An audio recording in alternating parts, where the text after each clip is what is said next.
Morning class 9 Everest मेरी शिखर यात्रा। ये अध्याय मैंने आपको कराया नहीं था, इसके प्रश्नोत्तर मैंने आपको पढ़ा दिए थे, परंतु ये अध्याय आपके लिए इसलिए अनिवार्य है क्योंकि इस अध्याय में से कोई भी एक पैराग्राफ, एक गद्यांश आपको दिया जाएगा और उससे कुछ प्रश्नोत्तर आपको पूछे जाएंगे।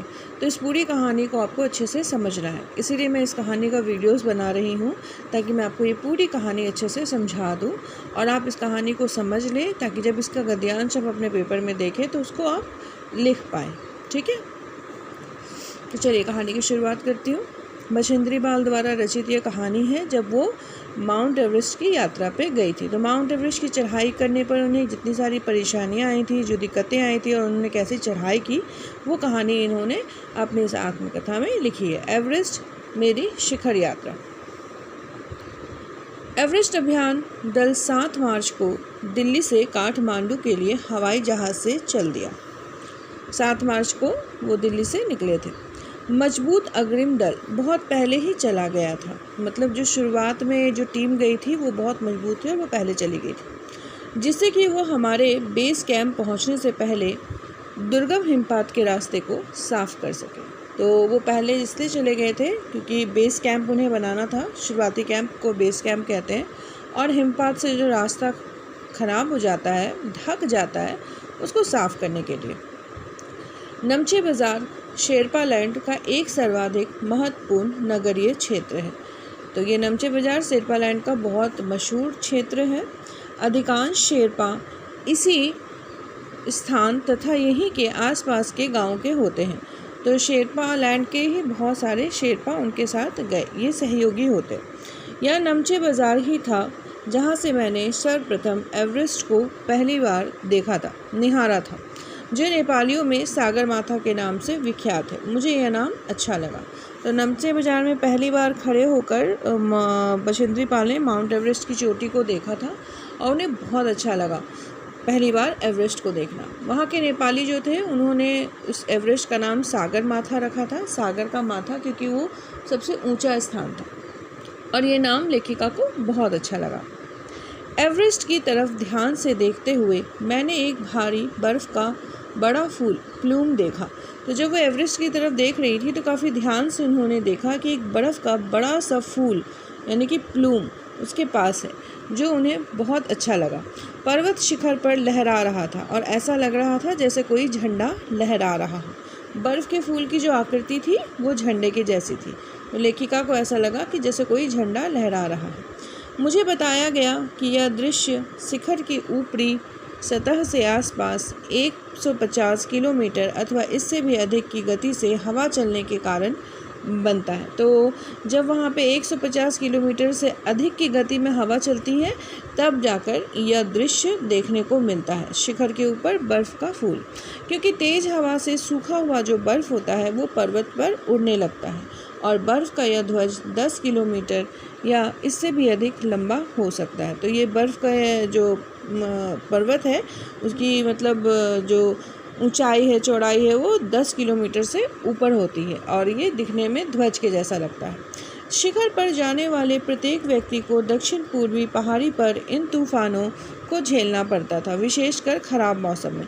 तो जो शिखर पर जाना चाहते थे वो यात्री को सबसे पहले इस कठिनाई का सामना करना पड़ता है, क्योंकि यहाँ पे बहुत अधिक तूफ़ान और मतलब ऐसा रास्ता ख़राब हो जाता है, लेकिन फिर भी जो इस यात्रा पे जाते हैं उनको ये सब कुछ झेलना पड़ता है, विशेषकर जब ख़राब मौसम होता है। यह मुझे डराने के लिए काफ़ी था, फिर भी मैं एवरेस्ट के प्रति विचित्र रूप से आकर्षित थी और इसी कठिनतम चुनौतियों का सामना करना चाहती थी। तो मैं ये सुनकर डर तो गई थी कि काफ़ी सामना करना पड़ता है बर्फीले तूफ़ान का, लेकिन फिर भी मैंने हिम्मत नहीं हारी और अपने आप को तैयार कर रखा था इस तूफ़ान से लड़ने के लिए, क्योंकि मुझे माउंट एवरेस्ट की ऊंचाई चढ़नी थी। ये कौन बोल रही है? ये बछेंद्री पाल। जब हम 26 मार्च को पेरिस पहुँचे, हमें हिमस्खलन के कारण हुई एक शेरपा कुली की मृत्यु का दुखद समाचार मिला। तो 26 मार्च को वह पेरिस पहुँचे तो उन्हें पता चला कि पर्वत के खसकने से एक शेरपा कुली उसकी मौत हो गई है। खुम्बू हिमपात पर जाने वाले अभियान दल के रास्ते के बाईं तरफ सीधी पहाड़ी के धसकने से लेहौत्से की ओर से एक बहुत बड़ी बर्फ़ की चट्टान नीचे खिसक आई थी। तो जब वो जा रहे थे आगे, तो खुम्बू हिमपात पर जब उनका टीम जा रहा था तो उस रास्ते पर उनको पता चला कि सीधी पहाड़ी के धसकने से ल्होत्से की ओर से बहुत बड़ी बर्फ़ की चट्टान जो है वो नीचे खिसक आई थी। तो जब ये हिमस्खलन हुआ बर्फ़ के खसकने से, ल्होत्से की ओर बहुत बड़ा बर्फ़ का एक चट्टान आ गया था। कुलियों के दल में से एक की मौत हो गई थी। इसके बाद फिर उन्होंने सुना कि एक कुली की मौत हो गई थी, 4 घायल हो गए थे। इस समाचार के कारण अभियान दल के सदस्यों के चेहरों पर छाए अवसाद को देखकर हमारे नेता कर्नल खुल्लर ने स्पष्ट किया कि एवरेस्ट जैसे महान अभियान में खतरों को और कभी कभी तो मृत्यु को भी बड़े सहज ढंग से, यानी कि सहज भाव से स्वीकार करना पड़ता।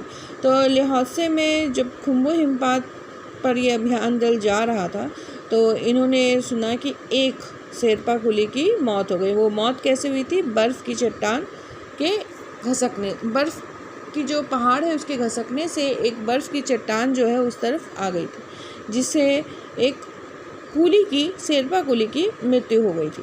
परंतु यह समाचार सुनने के बाद हमारे मन में तो दुख छा गया, परंतु जो अभियान के जो नेता थे वो कर्नल खुल्लर, उन्होंने सभी को समझाया कि जब आप एवरेस्ट की चढ़ाई चढ़ रहे हो तो ये सब बातें आपको स्वीकार करनी पड़ेगी, मृत्यु को आपको स्वीकार करना पड़ेगा, क्योंकि रास्ता इतना ख़राब होता है कि यहाँ पे कभी भी किसी की मृत्यु हो सकती है। खुद लेखिका एक बार मृत्यु से बची थी, जिससे उसे हमेशा याद रहा कि ये चढ़ाई कितनी डरावनी थी। उपनेता प्रेमचंद जो अग्रिम दल का नेतृत्व कर रहे थे, उपनेता प्रेमचंद क्या कर रहे थे? अग्रिम दल, शुरुआत का जो दल है उसका नेतृत्व, यानी इसको चला रहे थे। 26 मार्च को पेरिस लौट आए। उन्होंने हमारी पहली बड़ी बाधा खुम्बू हिमपात की स्थिति से हमें अवगत कराया। तो खुम्बू हिमपात की जो स्थिति थी उस बारे में अग्रिम दल के जो उपनेता हैं प्रेमचंद, उन्होंने सभी को बताया और समझाया कि इसमें क्या होता है, आपको डरने की ज़रूरत नहीं है, लेकिन इससे पार करना है, काफ़ी ख़तरनाक है, कभी भी खुम्बू हिमपात हो जाता है तो आपको इससे डरना नहीं है, मुकाबला करके आगे ऊपर चढ़ना। इस तरह से उन्होंने समझाया। उन्होंने कहा कि उनके दल ने कैंप 1, पहला कैंप कहाँ पे? 6000 मीटर जो हिमपात के ठीक ऊपर है वहाँ तक का रास्ता साफ़ कर दिया। तो हिमपात के ठीक ऊपर 6000 मीटर ऊंचाई पर पर्वत का जो रास्ता है वो हिमपात के ठीक ऊपर है, वहाँ का रास्ता क्या किया गया है? साफ़ कर दिया गया। उन्होंने यह भी बताया कि पुल बनाकर, रस्सियाँ बांधकर तथा झाड़ियों से रास्ता चिन्हित कर सभी बड़ी कठिनाइयों का जायज़ा ले लिया गया है। और उन्होंने इस पर भी ध्यान दिलाया कि ग्लेशियर बर्फ़ की नदी है। तो उन्होंने क्या क्या बताया, कैसे मतलब रास्ता साफ़ किया है, जो रास्ते से अभी उनको ऊपर जाना है इस मतलब मिशन में। उन्होंने अच्छे से समझाया कि कैसे पुल बनाकर, रस्सियाँ बांधकर और झाड़ियों से कैसे कैसे करके उन्होंने रास्ता को चिन्हित किया, साफ़ किया और वहाँ का रास्ता का जायज़ा लिया कि कहीं अधिक कठिनाई तो नहीं है, कैसे जो टीम के बाकी सदस्य है वो कैसे इस पहाड़ पे, पर्वत पर चढ़ाई करेंगे, तो इस तरह से जायज़ा लिया। उन्होंने इस पर भी ध्यान हमें दिला दिया था कि जो ग्लेशियर है, यानी कि बर्फ़ की जो नदी होती है, उस ओर भी उन्होंने ध्यान दिलाया कि बर्फ़ का गिरना अभी भी जारी है और ये कभी भी गिरता रहता है।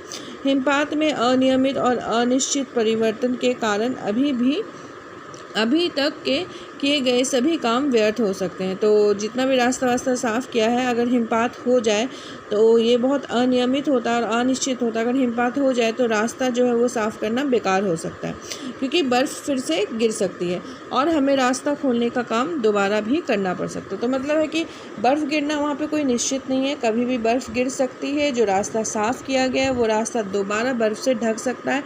इसीलिए आप ये सोच कर मत चलिएगा कि रास्ता बिल्कुल साफ़ है और हम बिल्कुल आसानी से चढ़ जाएंगे, नहीं। तो रास्ता में कभी भी बर्फ़ गिर सकती है और रास्ता जो है वो पूरी तरह से बर्फ़ से ढक सकता है। तो आपको पहाड़ पे चढ़ने से पहले उस रास्ते को साफ़ करना पड़ सकता है दोबारा। बेस कैंप में पहुंचने से पहले हमें एक और मृत्यु की खबर मिली। जलवायु अनुकूल न होने के कारण एक रसोई सहायक की मृत्यु हो गई। तो बेस कैंप पहुंचने से पहले, इससे पहले एक बार हमें यहाँ पता चलता है कि शेरपा कुली की हिमस्खलन से मौत हो गई थी।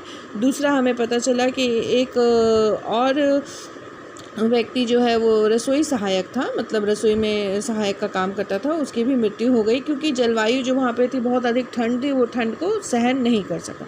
तो उस रसोई सहायक की क्या हो गई थी, मृत्यु हो गई थी। निश्चित रूप से हम आशाजनक स्थिति में नहीं चल रहे थे, तो डर हमारे मन में भी था, आशा हमारे मन में नहीं थी कि हम अच्छी तरह से ऊपर चढ़ पाएंगे।